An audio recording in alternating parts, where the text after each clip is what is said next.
स्वागत है आपका देवभूमि समाचार में। मैं हूं आपके साथ। जो बुलेटिन की शुरुआत करते हैं। केदारनाथ उपचुनाव संपन्न होने के बाद सीएम धामी ने सोशल मीडिया पर पोस्ट कर केदारनाथ की जनता का आभार जताया है। उन्होंने लिखा, केदारनाथ विधानसभा उपचुनाव में बड़ी संख्या में मताधिकार का प्रयोग करने के लिए क्षेत्र के समस्त सम्मानित मतदाताओं का हार्दिक आभार। आपने अपने बहुमूल्य वोट से लोकतंत्र के इस महापर्व को सफल बनाया और क्षेत्र के उज्जवल भविष्य के निर्माण में अपनी पूरी महत्वपूर्ण भूमिका निभाई है। आपका हर एक वोट केदारनाथ विधानसभा क्षेत्र की प्रगति और समृद्धि का आधार बनेगा।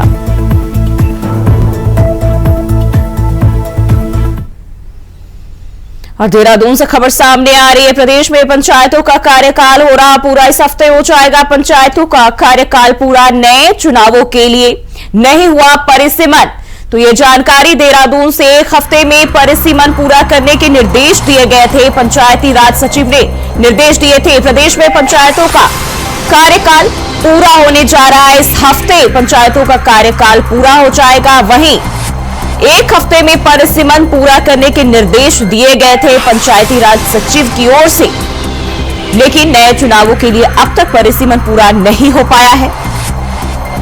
देहरादून से ये जानकारी सामने आ रही है और इस हफ्ते पंचायतों का कार्यकाल पूरा होने जा रहा है और एक हफ्ते में परिसीमन पूरा करने के निर्देश पहले ही दे दिए गए थे। हालांकि अब तक पूरा नहीं हो पाया है।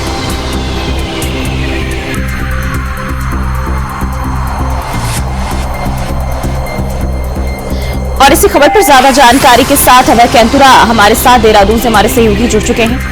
अब है पंचायतों का कार्यकाल पूरा होने जा रहा है, लेकिन अगर हम बात करें परिसीमन की तो एक हफ्ते के भीतर ही पूरा करने के निर्देश दिए गए थे, लेकिन अब तक पूरे नहीं हो पाए हैं। ये पहला मामला नहीं है। उत्तराखंड में इससे पहले भी निकाय चुनाव और छात्र संघ चुनाव, दो ऐसे बड़े चुनाव थे जिसमें सभी की निगाहें यहाँ पर टिकी थी, लेकिन उसमें भी लगातार देरी होती रही है। पंचायत चुनाव में भी ये कहा जा सकता है कि परिसीमन का जो काम था उस काम को तय समय पर पूरा करने का काम अधिकारियों की तरफ से नहीं किया गया था। विभाग के सचिव की तरफ से साफ तौर पर नैनीताल, उधम सिंह नगर और चमोली जनपद के जिलाधिकारी थे, उनको एक सप्ताह में परिसीमन का कार्य पूर्ण करने के लिए कहा गया था, लेकिन 10 दिन बीत जाने के बाद भी परिसीमन का कार्य पूरा नहीं किया गया। जबकि प्रदेश में कह सकते हैं कि 7,700 से अधिक जो ग्राम पंचायत है उनका कार्यकाल इस 27 नवंबर को समाप्त होने जा रहा है और ऐसे में जब परिसीमन का कार्य पूरा नहीं हो गया तो फिर आगे जो चुनाव यहाँ पर होने वो चुनाव तय समय पर नहीं यहाँ पर हो पाएंगे। और लगातार ये कह सकते हैं कि जो विभाग के और जो जिला प्रशासन है उनके दुर्व्यवहार के चलते जो आम जनता जो पंचायतों के चुनावों को लेकर काफी उत्सुक नजर आ रही थी, उनको मायूसी यहाँ पर हाथ मिलती हुई नजर आ रही है। विभागीय सचिव की तरफ से जो आदेश दिए गए थे उसमें जिला प्रशासन की तरफ से कोई काम अभी तक नहीं किया गया, बल्कि ये समझा जा सकता है कि परिसीमन को लेकर पूरे प्रदेश भर में जो जिला अधिकारियों को द्वारा किया जाना चाहिए था उस काम में लगातार ढिलाई बरतने का काम अधिकारियों की तरफ से किया गया था। यही वजह रही कि जो पंचायतों से जुड़े हुए जो काम थे, चाहे परिसीमन का हो या फिर आरक्षण हो, उन सब चीजों को लागू करने में और देरी होती हुई नजर आ रही है, जिसके चलते कहा जा सकता है कि उत्तराखंड में जो पंचायत चुनाव होंगे उसमें भी और देरी यहाँ पर होगी। जबकि पंचायती राज का जो एक्ट है उस एक्ट में साफ तौर पर कहा गया है कि जिस दिन कार्यकाल समाप्त होता है उसके जल्द से जल्द भीतर उस कार्यकाल को बढ़ाया नहीं जा सकता, बल्कि तय समय पर चुनाव कराने आवश्यक होता है ताकि जो अगले जो प्रतिनिधि है वो तय समय पर अपना काम शुरू कर सके, जो पंचायतों में विकास के काम, विकास की जो योजना है वो धरातल पर उतर सके। लेकिन अभी तक ऐसा होता हुआ नजर नहीं आ पा रहा है, क्योंकि जिला प्रशासन और जो अधिकारी है उनके धूल रहे के चलते इन सब कार्यों को देरी करने में यहाँ पर देरी हो रही है। जी अब है लापरवाही क्यों हो रही है? क्योंकि पहले ही सूचित कर दिया गया था और चुनाव के लिए पूरी तैयारियां भी कहीं ना कहीं हम देखिए, चाहे वो कोई भी चुनाव हो पहले से ही की जाती है और एक मंशा के साथ उस पर सक्रिय रहते हैं, लेकिन क्या वजह है इसमें डिले क्यों हुई? अधिकारी क्यों कहीं ना कहीं देखिए लापरवाही ही कही जा सकती है। ये तो ऐसे अधिकारियों की लापरवाही ही कही जा सकती है, क्योंकि जो निर्देश शासन की तरफ से दिए गए थे, क्योंकि विभागीय सचिव ने साफ तौर पर 3 जिला अधिकारियों को निर्देश यहाँ पर दिए थे कि तय समय पर जो परिसीमन के काम है पंचायतों से जुड़े हुए उनको किया जाना जरूरी है और उसको देखते हुए अधिकारियों के काम करने भी जहाँ पे आवश्यक थे, लेकिन जिला प्रशासन की तरफ से उन सभी कार्यों में ढिलाई यहाँ पर बरती गई, जिसके चलते कह सकते हैं कि अब खामियाजा पंचायत चुनाव को देरी के रूप में आम जनता को यहाँ पर उठाना पड़ सकता है, क्योंकि लगातार जो देरी यहाँ पर हो रही है जिला प्रशासन की तरफ से जो परिसीमन के कार्य आरक्षण कार्य उनमें जो देरी यहाँ पर की जा रही है, उसके चलते कह सकते हैं कि तय समय पर पंचायत चुनाव भी यहाँ पर नहीं हो पाएंगे और उसमें भी प्रशासकों की तरफ से कार्यकाल बिठाने का काम यहाँ पर प्रशासन की तरफ से किया जा सकता है, क्योंकि 27 नवंबर को ग्राम पंचायतों का कार्यकाल समाप्त हो रहा है, क्षेत्र पंचायतों का कार्यक्रम समाप्त हुआ था। ऐसे में सरकार को और जिला प्रशासनों को तय समय पर ये कोशिश करनी चाहिए थी कि जो चुनाव से जुड़ी जो प्रक्रिया है उन सभी को तय समय पर पूर्ण कर लिया जाना चाहिए था, ताकि तय समय पर चुनाव यहाँ पर हो सकते, लेकिन ऐसा यहाँ पर नहीं हो पाया। जिला अधिकारियों की यानी कि अभी परिसीमन तो पूरा हो नहीं पाया और साफ तौर पर जो लापरवाही देखी जा रही है अधिकारियों की, ये तय माना जा सकता है कि फिर ये चुनाव डिले होगी और आगे फिर नई तारीख निकलकर सामने आएगी।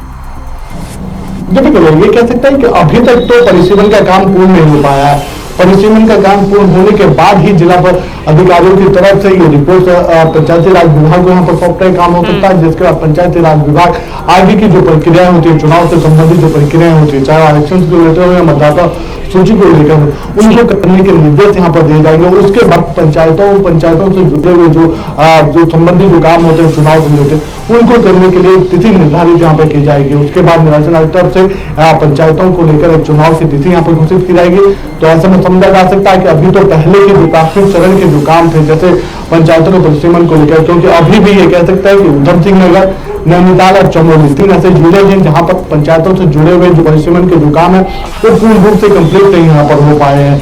उनको कंप्लीट करने के निर्देश यहाँ पर दे दिए गए थे, लेकिन अभी तक वो नहीं है। जब तक ये सभी जनपदों में पंचायतों से जुड़े हुए काम पूर्ण नहीं हो पाते, तब तक चुनावों की अगली तिथि घोषित यहाँ पर नहीं की जा सकते।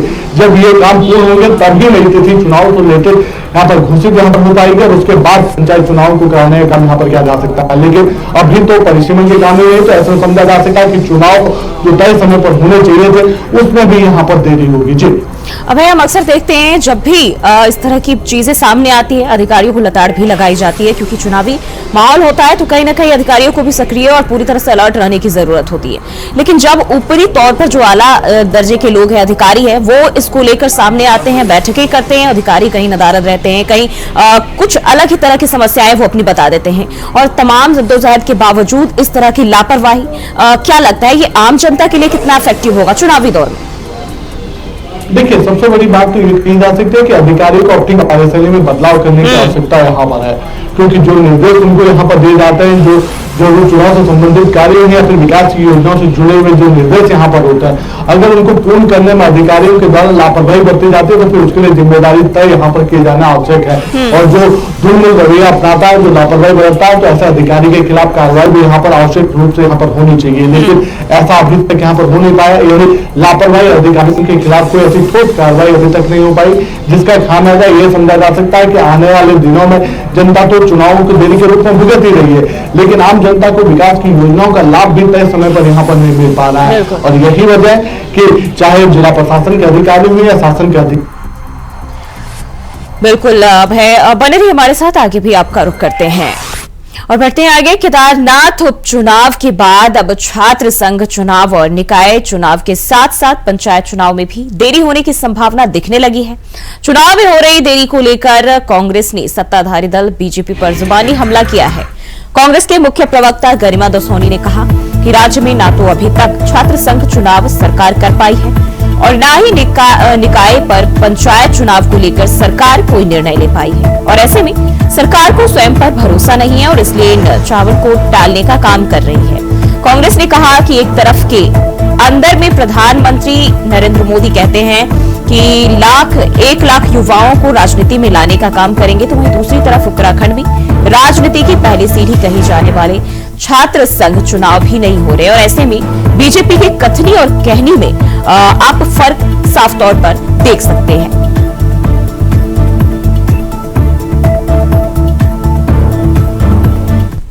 रूप से जो निर्णय क्षमता है वो इस सरकार में दिखाई नहीं पड़ती। केवल छात्र संघ चुनाव की बात नहीं है, निकाय चुनाव कहाँ है प्रदेश के, पंचायत चुनाव कहाँ है प्रदेश के, छात्र छात्र संघ चुनाव 20 सितंबर तक हो जाने चाहिए थे। निकाय चुनाव पिछले 2023 के 4 दिसंबर तक हो जाने चाहिए थे।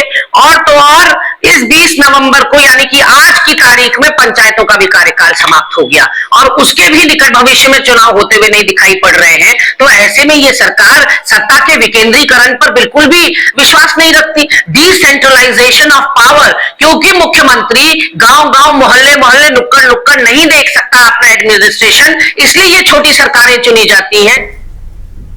और वहीं पिथौरागढ़ से खबर सामने आ रही, प्रदेश में प्रशासन की लापरवाही वायरल हो रही। पिथौरागढ़ में आयोजित सेना की भर्ती परीक्षा, परिवहन विभाग को नहीं है युवाओं की जान की फिक्र। प्रदेश में प्रशासन की लापरवाही इन दिनों बड़ी तेजी से वायरल हो रही है। आपको बता तो चले, पिथौरागढ़ में सेना भर्ती परीक्षा आयोजित की गई है और ऐसे में परिवहन विभाग की तस्वीरें लापरवाही के सामने आ रही है, जहां युवाओं की जान की कोई फिक्र नहीं है। बड़े हादसे को दावत देती ये तस्वीरें बहुत कुछ बयां करती है। युवाओं की जान के साथ खिलवाड़। वहीं आरटीओ ने अपना पलड़ा झाड़ लिया। अगर हादसा हुआ तो आखिर जिम्मेदार कौन होगा? इस तरह के कई सारे सवाल सामने आते हैं। आयोजित सेना की भर्ती में लाठीचार्ज भी हुआ। लाठीचार्ज होने से युवाओं में भगदड़ मच गई और इस भगदड़ में 2 युवा घायल हुए हैं। वहीं एक गंभीर रूप से बताया जा रहा है जिनकी हालत गंभीर है। भारतीय स्थल पर पहुंचने की आपाधापी में सेना का गेट टूटा और 20,000 से ज्यादा युवा पिथौरागढ़ पहुंच गए। पिथौरागढ़ के देवकटिया मैदान में सेना की ओपन भर्ती चल रही है।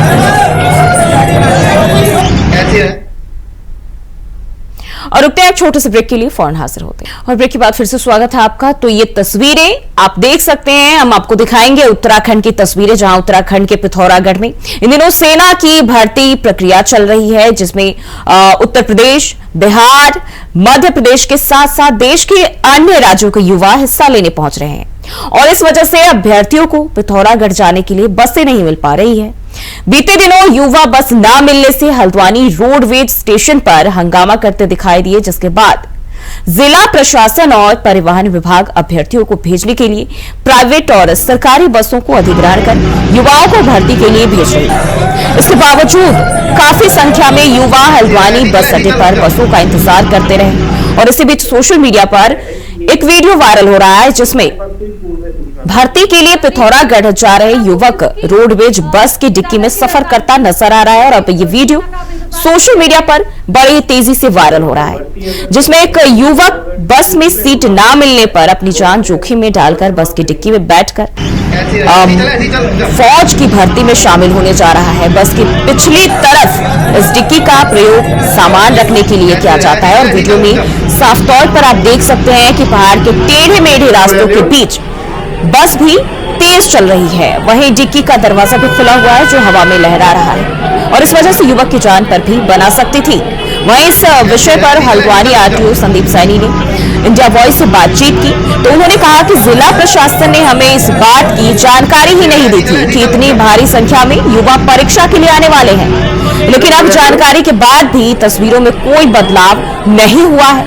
ऐसे में अगर कोई बड़ा हादसा हो गया तो इसका जिम्मेदार परिवहन विभाग और आरटीओ होंगे। और अभय कैंथुरा लगातार हमारे सहयोगी हमारे साथ बने हुए हैं। अभय, जिस तरीके से हम देखे ये तस्वीरें पहले भी ऐसी ही कुछ स्थिति बयां कर रही थी और अभी भी हालात जस के तस है।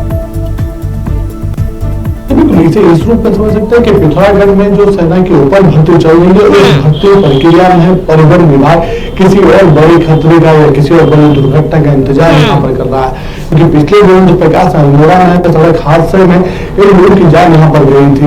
उस हादसे के बाद भी परिवहन विभाग चिंता हुआ नजर नहीं आ पा रहा है। हजारों की संख्या में पिथौरागढ़ में इस समय युवा मौजूद है। देश के विभिन्न राज्यों से आए हुए युवा वहाँ पर है। अकेले उत्तर प्रदेश से 20,000 युवा यहाँ पर भर्ती के लिए पहुंचे हैं और उनके लिए जो आवागमन के लिए जो साधन वहाँ पर होने चाहिए थे, जो बच्चों की सुविधाएं वहाँ पर होनी चाहिए थी, वो होते हुए नजर नहीं आ पाई। यही वजह है कि तमाम ये कह सकते हैं कि दावों के बावजूद भी प्रशासन की जो टीमें वहाँ पर मौजूद होनी चाहिए थी, जो व्यवस्था मौजूद वो वहाँ पर देखने को नहीं मिली। बसों में छूट कर ही कह सकते हैं कि सीमित संख्या से अधिक मात्रा में वहां पर युवा जाते हुए दिख रहे हैं, जो उस रास्तों पर किसी भी सड़क दुर्घटना को न्योता दे सकते हैं, क्योंकि हजारों की संख्या में जिस प्रकार से वहां पर युवा गुजर रहे हैं और जिस प्रकार से भीड़ है, तो जो तस्वीर हम लोग इस समय अपने टीवी स्क्रीन पर दिखा रहे हैं अपने दर्शकों को, उसमें साफ तौर पर देखा जा सकता है कि किसी भी बड़े खतरे का इंतजार, कोई भी बड़ा खतरा वहां पर कभी भी कर सकता है। परिवहन विभाग उन सब चीजों का इंतजार यहाँ पर कर रहा है। जिला प्रशासन के साथ कोई समन्वय वहां पर देखने को नहीं मिल पा रहा है। जिला प्रशासन की तरफ से लगातार दावे वहां पर किए जा रहे हैं, लगातार बयान वहां पर दिए जा रहे हैं कि उनकी तरफ से व्यवस्थाओं को करने का माकूल व्यवस्था करने का प्रबंध वहां पर किया गया, रुकने का प्रबंध वहां पर किया गया है। लेकिन जिस प्रकार से युवा वहां पर हताश और निराश वहां पर दिख रहे हैं, जिस प्रकार से उन्हें मजबूरी में 10 सीमित संख्या से ज्यादा बसों में या गाड़ियों में बैठ कर जाना पड़ रहा है, वो सीधे तौर पर बड़े खतरे को निशान देता हुआ नजर आ रहा है, होता देता हुआ नजर आ रहा है, जो जान और माल दोनों को बड़ा भारी गुजर सकता है। जी बिल्कुल। अब हम जिस तरीके से जो तस्वीरें सामने आ रही, साफ तौर पर जो भगदड़ की स्थिति है वो हम देख पा रहे हैं, और ऐसे में अगर देखिए तो जाहिर सी बात है, अगर सुविधाएं ना मिलती है तो भगदड़ मच जाती है और कहीं ना कहीं यह एक हंगामे का रूप ले लेती है।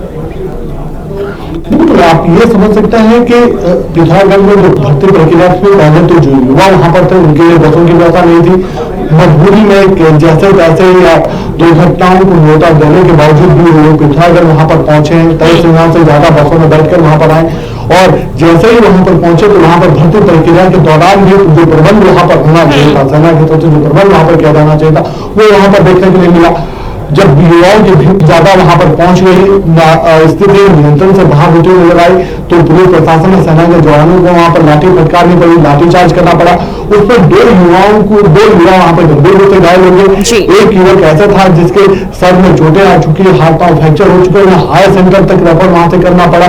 तो ये वो सब चीजें हैं, वो संकेत हैं कि अगर अब भी प्रशासन की तरफ से वहां पर फालतू व्यवस्था प्रबंध नहीं किए जाते हैं तो फिर बड़ी और किसी दुर्घटना का इंतजार जिला प्रशासन वहां पर। अब फौज की भर्ती, सेना की भर्ती में हम बात करें, जब भी युवा जाते हैं एक उम्मीद होती है देश की सेवा के लिए, लेकिन ये जो तस्वीरें हैं, सेवा में एंट्री करने के पहले ही, देश की सेवा के लिए जाने के पहले ही इस तरह के जो हालात आते हैं, यानी कि जान जोखिम में डाल रहे हैं, इस सब तमाम चीजों को लेकर विभाग क्यों नींद में है? देखिए, ये समझा जा सकता है कि जो युवा देश सेवा के लिए यहाँ पर रहना चाहते हैं, सेना की भर्ती में अपने आप को यहाँ पर शामिल करना चाहते हैं, सेना में शामिल होकर देश की सेवा करना चाहते हैं, उनको आज लाठीचार्ज का सामना यहाँ पर करना पड़ रहा है। पहले सेना की तरफ से कोई व्यवस्था वहां पर नहीं की गई, जब व्यवस्था नहीं की गई, लाठी फटकारने का काम उनकी तरफ से वहां पर किया गया। कई युवक घायल भी वहां पर हुए, कई चोटें वहां पर हुई, जिनको भर्ती छोड़कर वहां से आना पड़ा। इसके अलावा जो मैदान तक पहुंचे भी है, उनको भी भेड़ बकरियों की तरह से वहां पर ट्रीट करने का काम किया गया। यानी एक छोटा सा मैदान है, छोटे से मैदान में 400 युवाओं को एक साथ दौड़ाने का काम वहां पर किया जा रहा है, और ऐसे में बंद कई युवा उस दौरान भी देश में गिरते हुए नजर आए, कई लोगों की चोटें वहां पर आई, और ये समझा जा सकता है कि पूरी तरीके से जो व्यवस्थाएं थी वो व्यवस्था वहां पर पटरी से होती नजर आई थी। परिवहन विभाग ने तो शुरू से ही कहा कि उनको किसी प्रकार की कोई सूचना नहीं थी, यानी अपनी जो जिम्मेदारी परिवहन विभाग की होनी चाहिए थी, उस जिम्मेदारी से वो पीछा कर अपना पल्ला झाड़ते हुए नजर आ रहे थे। जिला प्रशासन की तरफ से जो व्यवस्था वहां पर होनी चाहिए थी वो वहां पर धरातल पर दिखी नहीं, जबकि दावे जिला प्रशासन पूरे कर रहा था। इसके अलावा पुलिस प्रशासन के जो वहां पर सुरक्षा के जो प्रबंध होने चाहिए थे, व्यवस्था सही रूप से संचालित हो सके, भर्ती प्रक्रिया सही रूप से चल सके, वो भी वहां पर देखने को नहीं मिली। लाठीचार्ज अलग से वहां पर हो गया, जिसके चलते कई युवा वहां पर घायल हो गए। एक युवक ऐसा था जो उत्तर प्रदेश के रहने वाले थे, उत्तर प्रदेश से यहाँ पर भर्ती के लिए आया था, उसको हायर सेंटर रेफर करना पड़ा क्योंकि उसके हाथ पांव दोनों फ्रैक्चर। बिल्कुल। अब है, यानी कि युवाओं के लिए अभी भी जान जोखिम में डालकर ही जाना पड़ेगा, और कोई भी सुविधा फिलहाल तो होती हुई नहीं दिखाई दे रही है। बहुत बहुत शुक्रिया है तमाम जानकारी के लिए। और अब आपको हम ये भी सुनाते हैं कि हमारी सहयोगी श्रुति अंगद के साथ कल इंडिया वॉइस से बातचीत करते हुए हल्द्वानी आरटीओ संदीप सैनी ने क्या कुछ कहा। आया है कि ये एक शेड्यूल है, ये हमारे पास कोई पूर्व सूचना नहीं दी है। संदीप जी, सर आपको किसकी इजाजत की दरकार थी, किसकी सूचना का आप इंतजार कर रहे थे? नहीं, जहाँ पर भर्ती अगर करवाएंगे पिथौरागढ़, क्योंकि दूसरे संभाग में पड़ता है, तो हमारे हल्द्वानी संभाग में नहीं है, वो पिथौरागढ़ जो है अल्मोड़ा संभाग में पड़ता है। अगर वहां से अगर सूचना आई होती, टाइमली आई होती, क्योंकि ये जो कल परसों लेटर आया है वो 1 महीने पुराना है, उसमें अगर वो चिट्ठी हमारे पास टाइमली आती तो हम कोऑर्डिनेट करते और समय से और बसों की व्यवस्था करवाते, जो हमने अभी करवाई है। वो हम पहले करवाते। संदीप जी, किससे समन्वय नहीं हो पाया था आपका, जो इस तरीके की स्थिति उत्पन्न हुई? नहीं, हमारा समन्वय नहीं, हमारे पास सूचना नहीं थी। अगर सूचना आई होती तो हम बिल्कुल समन्वय करते। वो तो अप्रत्याशित थी, प्रशासन को भी एकदम जैसी भीड़ इकट्ठा हुई। सर, किसने सूचना नहीं दी थी? संदीप जी, सवाल बस यही है कि सूचना किसने नहीं दी आरटीओ विभाग को इसकी? परिवहन विभाग को, जिला प्रशासन, पिथौरागढ़ से हमारे आरटीओ जो अल्मोड़ा है उनको भी कोई सूचना नहीं दी, क्योंकि वो उनके संभाग में पड़ता है। यानी कि जिला प्रशासन की तरफ से आपको कोई भी सूचना नहीं दी गई? परिवहन विभाग को हमारे पास कोई पूर्व में सूचना नहीं दी गई। सर, अल्मोड़ा में जो हादसा हुआ था वो आपको याद है? उसके बाद ऐसी तस्वीरें सामने आ रही है, कोई हादसा हो गया तो? उसी को देखते हुए हमने जो बसें भिजवाई हैं उसमें कोई भी ओवरलोडिंग ना हो, इसलिए लोगों को हमने बस टू बस सीटिंग कैपेसिटी में भिजवाया है। अब क्या कुछ स्थिति है संदीप जी, और कितने बसों का और बंदोबस्त किया गया है सेना भर्ती में जाने वाले अभ्यर्थियों के लिए? कल भी हमने 200 से ऊपर बसें भेजी थी, आज भी 100 से ऊपर बसें गई हैं टनकपुर और हल्द्वानी की, अगर हम मिलाएंगे तो। और जो रोडवेज प्रबंधन है हमारे मुख्यालय की तरफ से उनको भी निर्देशित किया गया था कल, उन्होंने भी एक्स्ट्रा बसें भेजी है वहां से। और अभी यहाँ पर स्थिति ऐसी है कि अभी लोग नहीं है ऊपर जाने वाले, अब पिथौरागढ़ से आने वाले लोग हैं। और कल हो सकता है उत्तराखंड के कुछ जो लोग गढ़वाल से आएंगे उनकी संख्या हो सकती है, उसके लिए हमने। संदीप सर, हम आपसे जरूर ये दरखास्त करेंगे कि इसकी मॉनिटरिंग करिए, क्योंकि कोई अगर हादसा होता है तो प्रशासन इसके पीछे की जिम्मेदारी और जिम्मेवार ठहराया जाएगा। बहुत शुक्रिया संदीप सैनी जी आपका हमारे साथ जुड़ने देने। और वहीं प्रदूषण की वजह से दिल्ली में उत्तराखंड रोडवेज की पुराने मॉडल की डीजल बसों पर लगी रोक का समाधान निकल गया है। उत्तराखंड रोडवेज को अब 200 नई बसें मिलेंगी। रोडवेज को BS6 मॉडल की 100 नई बसें खरीदने की मंजूरी मिल गई है। 100 CNG बसों को भी कॉन्ट्रैक्ट पर रखा जाएगा। 200 बसों के आने से दिल्ली रूट पर रोडवेज की सभी 504 सेवाएं फिर शुरू हो जाएंगी। बता दें कि मुख्य सचिव राधा रतूड़ी के निर्देश के बाद परिवहन सचिव ब्रजेश कुमार संत ने मुख्यमंत्री पुष्कर सिंह धामी से उनके कैंट रोड स्थित आवास में मुलाकात की और वर्तमान स्थिति की जानकारी मिली। मुख्यमंत्री के निर्देश पर मुख्य सचिव राधा रतूड़ी, प्रमुख सचिव और परिवहन सचिव ने बैठक कर हालात पर चर्चा ली। बैठक में रोडवेज बोर्ड ने कई महीने पहले पारित 175 बसों की खरीद के प्रस्ताव पर चर्चा की। आपको बता दें कि वर्तमान में दिल्ली रूट पर रोडवेज की 504 सेवाएं चलती है और दिल्ली में प्रदूषण बढ़ने की वजह से पुराने मॉडल की डीजल बसों पर रोक लग चुकी है।